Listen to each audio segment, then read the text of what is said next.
Hi, welcome back to my channel and welcome if you're new. In today's video, we're going to be chatting about the book It Starts With the Egg by Rebecca Fett. This is a book about egg quality and its effect on fertility.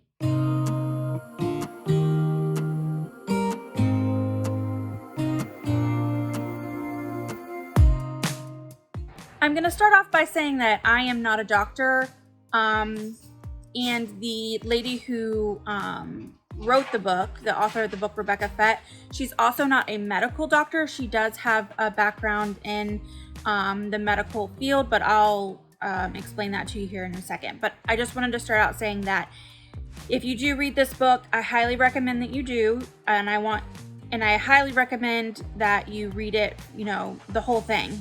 And really take to heart the parts where she tells you that she doesn't want you to go crazy and change your whole life over this book. There are steps that you can take, and the goal is to improve. And with any new thing having to do with any sort of medical supplement, blah, blah, blah, that all needs to be talked about with your doctor. So make sure that if you do read the book and you do want to try and follow one of these plans, that you talk to your doctor first, because there may be, if you are on other medications, there may be some things that you are not allowed to take with those medications. So definitely talk to your doctor first. The other thing I wanted to touch on a little bit is my intent with reviewing this book was just to let you know what I thought about it. It's kind of just a review from my perspective.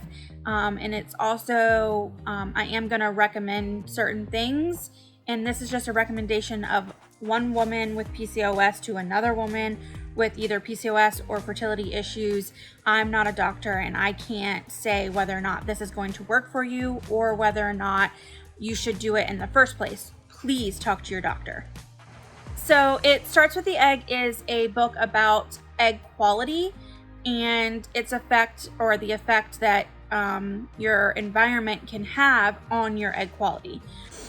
I also wanted to touch a little bit on I'm going to use the word toxin a lot, because that's kind of the words that she used in the book. And that's not to say, and if you read the book, you'll understand, it's not to say that these things are going to kill you. They're not going to threaten your life. But they're not exactly something that your body, knows what to do with, or, it can have an effect on certain parts of your body, like your egg quality, which isn't detrimental to your health, but it is your fertility. So please take that into mind and understand that when I say the word toxin, I'm not saying that, if these things are in your life, you're going to die quicker or anything like that. So just keep that in mind. Okay, so It Starts With the Egg is a book about egg quality, like I said, and how that affects your fertility. It's also a book about how you can improve your egg quality through changing a few little things in your life. I will not give you specifics on the total information in this book because, for one, I think that Rebecca Fett deserves the credit of, going to read her book. You should read the whole thing. The whole thing's important. And I think that she deserves to have you purchase the books because she did all the hard work. Another reason why I think that you should read the book yourself is that it is jam-packed with information, and it would take me so long to get through all of it. And I really think it's something that you should just read for yourself so you can get a total grasp on what she's trying to say. I will leave a link in the description of this video on where you can purchase the book. I got it on Kindle. It was, super cheap, but I'll leave all that information in the description box below for you. So let's talk a little bit about the author. Rebecca Fett has a degree in biotechnology and biochemistry. Before becoming an author, she was a litigation attorney.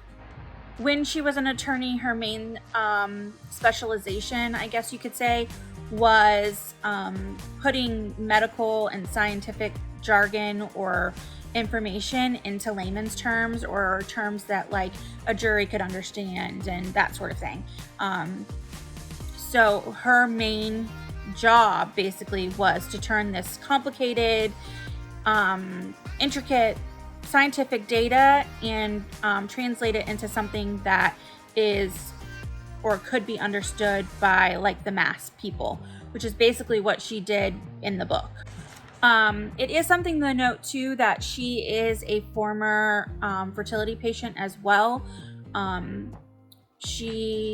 I can't remember the exact specifics of like her story within that, but it is in the book. So just keep that in mind when you go to read the book. So she is it's natural for you to be a little bit skewed one way or another when you go through something like that. So I did find this book on Instagram through a fertility hashtag and another fertility Instagrammer.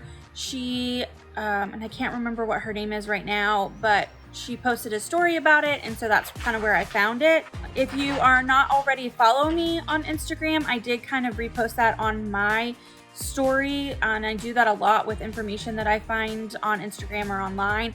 I'll just post it on my Instagram or in my story on my Instagram. So if you're not already following me there, I'll go ahead and link my handle down in the description, and I'll also put it maybe like right here so that it's easy for you to find. So I did end up reading this book twice. The first time I read it, I went to go and try and explain how the book kind of overall made me feel to Chris. And the more I tried to explain it to him, the less I felt like I completely got a whole grasp of the book. So I went back and reread it because the first time I guess I just kind of skimmed it thinking that I would get the highlights and then that would be good.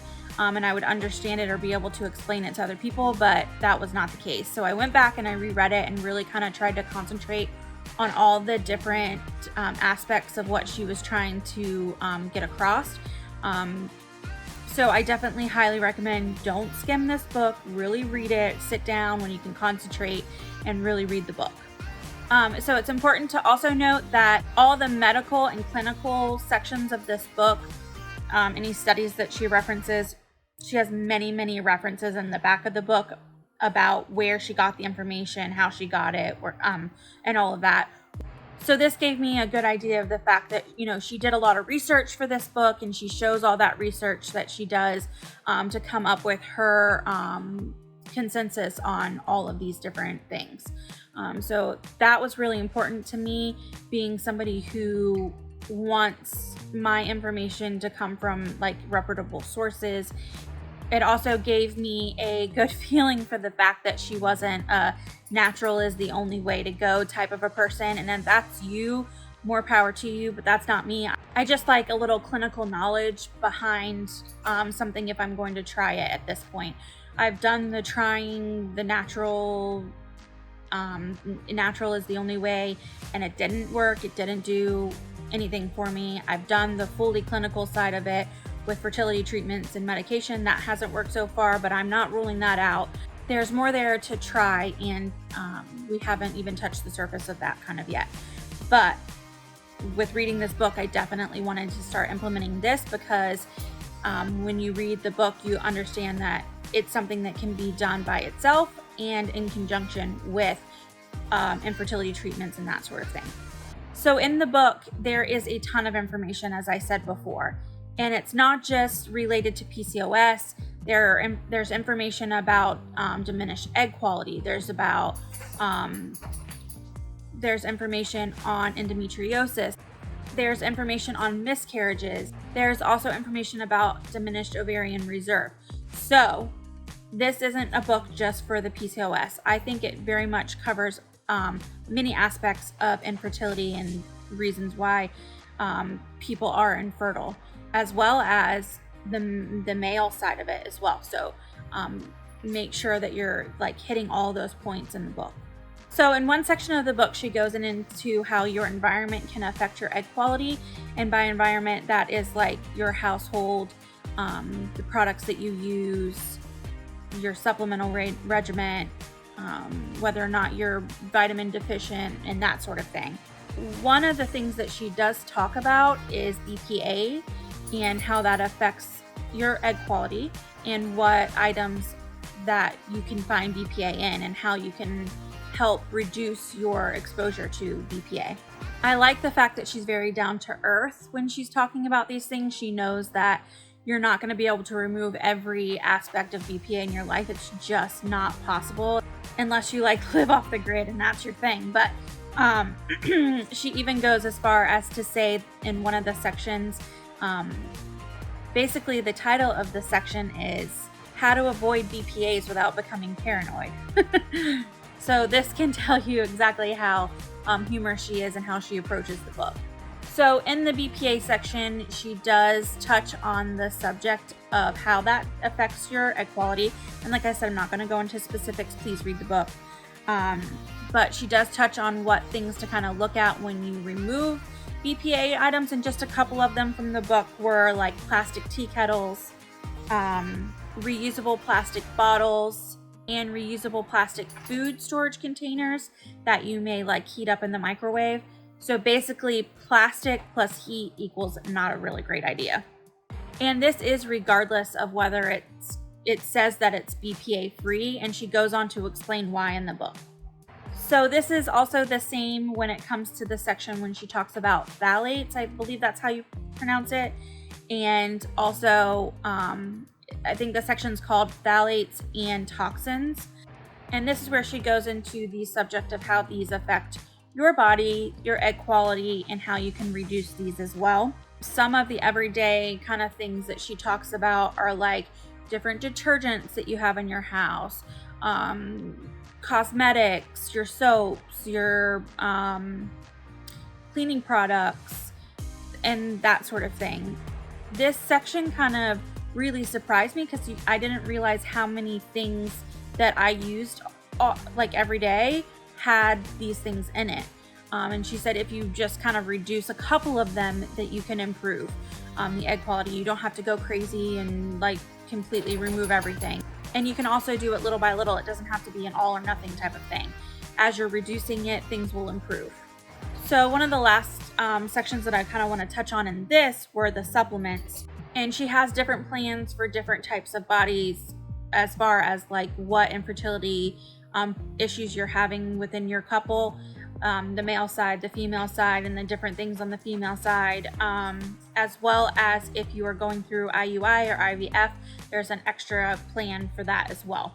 She goes into great detail about how each supplement affects your egg quality, which I thought was very reassuring, other than just saying, excuse me, other than just saying this improves it. She goes into how it improves it and why it improves it, and how it's important for each different issue.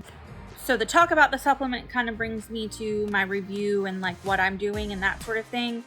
All I can say is yes, this book was a major yes read for me. I do recommend it, especially for people with PCOS, especially for people that are going through IUI or IVF. It gives an explanation on why sometimes the egg doesn't implant, and it goes back to its quality. Like if it's not, like it can be fertilized, it can do all of that, and then it won't implant, and that's because, you know, the quality of the egg wasn't good enough. And your body knows that. And your body is an amazing thing, and on how it understands all of that. And that kind of goes into early miscarriages and stuff too. Your body, once it gets to a certain step, knows, okay, well, the quality in this section of the egg is not good, or it's not going to do what it needs to do, so let's get rid of it and try again. And your body is amazing in that aspect. And she goes into the book by explaining how egg quality affects those things. So I have been following her PCOS plan, and then when we start going back into doing the fertility treatments, the IUI and IVF possibly, I will go into implementing those sections as well. The two plans are not that far separated, so that's good. I'll just have to add a couple of things and then we'll be good to go there. She does state in the book that it takes about 3 months for any of this kind of to have a huge effect on the quality of your eggs, but they does start helping like your PCOS symptoms earlier. It can start like within the first month, helping like your symptoms of your issues basically. So I took some of the information on BPAs and the phthalates and toxins to heart. I'm really not sure if I'm saying that word right, but hopefully I am. And I got rid of all of our like plastic, Rubbermaid like food containers. I went to all glass. I also stopped using my Keurig. I'm not really sure if I'm ever going to start using it again because I really liked having the Keurig. It's convenient. It makes decent coffee, but I switched over to using a stainless percolator that you use on the stove. And if you've never used one, I'll put a picture of it right here to kind of show you what it looks like. And it makes amazing coffee. So I really love it. But the convenience of the Keurig, I mean, there's nothing that beats it. But for the time being, that's kind of what I'm going to be doing until I decide that, you know, it's not important to do that anymore. But and I also went to using stainless steel travel mugs, coffee mugs, that sort of thing. I have slowly started figuring out the detergents and that sort of thing. I'm going to the more natural brands like Mrs. Meyer's or what was the other one?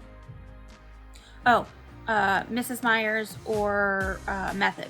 I really seem to like the scent from Method more than I do the Mrs. Meyer's. I feel like the scents are better with Method than they are with Mrs. Meyer's. Cosmetics, I'm finding that a few of my things I'm gonna have to get rid of because they have fragrances in them, and I guess fragrance and phthalates go hand in hand.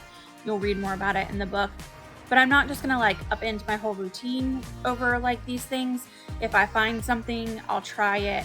If I like it, I'll use it. If not, I'll go back to my old thing. I'm not gonna go crazy about it. Like I already use an unscented body wash because my skin does not like fragrance in my body wash. And then the shampoo and conditioner that I use does not have phthalates in it already. So some of the items I was kind of already using because they were just better products. And then some of them I'm just gonna kind of meander and figure out if there's a way for me to switch over to ones that do not have it, or figure out if my products do have it. I know like my eyeliner and mascara and stuff like that, they're phthalate free. So you'd be surprised the items that do have it and then that already don't have it. So just kind of meander and look and read the book and see what you can find to improve that, because that's all I'm doing. Okay, so that brings me to the supplements. I started taking, I think it's like 8 different supplements now. And at first it was really hard. I had to get like a full big vitamin thing because certain ones you have to take in the morning, some midday, some at night. So, and at first I was super skeptical about the supplements, and Chris was too. But you'll understand why that kind of view has changed in just a second. So after month 1 of taking these supplements, I have seen improvement on a lot of my PCOS symptoms like hair growth and mood swings. I also have a ton more energy, which for me was like enough to keep taking the vitamins. The energy level situation, I'm less fatigued. Feel like I can do more in a day, and that is super fantastic. I love that effect on my body. So things on the PCOS side improved so much that I actually started my cycle on my own. No medication, no Provera, nothing. It just was like bam, there. It wasn't like on time or anything like that, according to my app, but it did come on its own. I didn't have to take any medication or anything to make it appear. So that improvement like blew my mind a little bit. So that was really good. And that brings me to the second month that I was on them. So this month I saw continued improvement on PCOS symptoms, the hair growth, the mood swings, and all that kind of stuff. Chris even made mention of them too. So which was surprising to me, but I could tell, like, in my energy level, it went up even more. I definitely was having less, like, of the mood swings as well, so that was good. But what really completely blew my mind, on the second month, I started my cycle on my own again, but this time it was on time, like to the day of my app, which I have never done in my entire life. I have never ever been 28 days bam, like on time.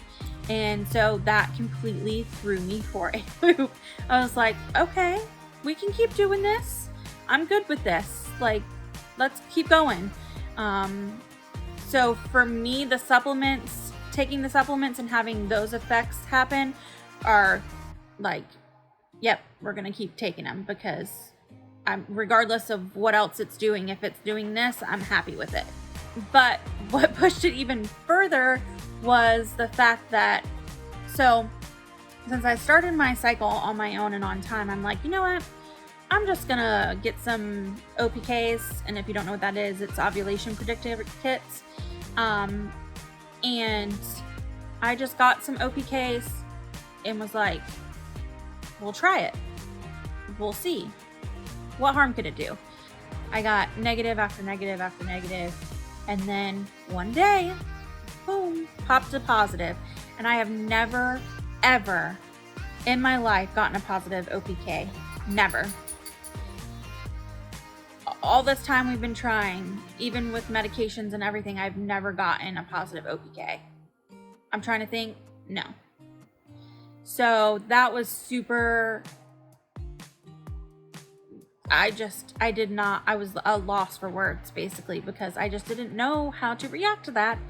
I got really excited. And I didn't get any pictures of these OPKs because I wasn't expecting anything from it. And, I kind of don't want to go there right now. I just want to take the supplements, do my thing. I don't kind of want to go into that space where I'm super tracking everything at this moment. I want to keep taking all my supplements, keep improving, and then maybe in a few months we'll kind of reevaluate that and see how we feel about doing it. But super awesome progress with the supplements and removing toxins so far. And like I said, using the word toxin, I'm just talking about the BPAs and phthalates and that sort of thing. It's nothing that's going to cause an issue with your life. This is egg quality we're talking about, toxins having to do with your egg quality and that sort of thing. So, ending thoughts. I highly recommend that anybody with fertility issues, especially those with PCOS, read this book. See how you can adjust these items with your life. See if it has the same effect on your body. Like I said, not everybody is going to react the same way to everything. It may work for me, it may not work for you. Definitely talk to your doctor before doing anything, because he or she may have more insight on your body than the author of this book, or even myself, because I have no control over what happens to your body. Just what happens to mine. And I'm asking you, please talk to your doctor before you start any sort of thing having to do with this book. All I know is that I'm really, really happy with how things have started to kind of come around for me after implementing these things.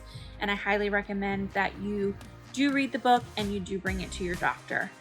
I'm just totally elated about how I feel now. I'm got so much energy, and I just can't wait to keep doing this and seeing how I improve.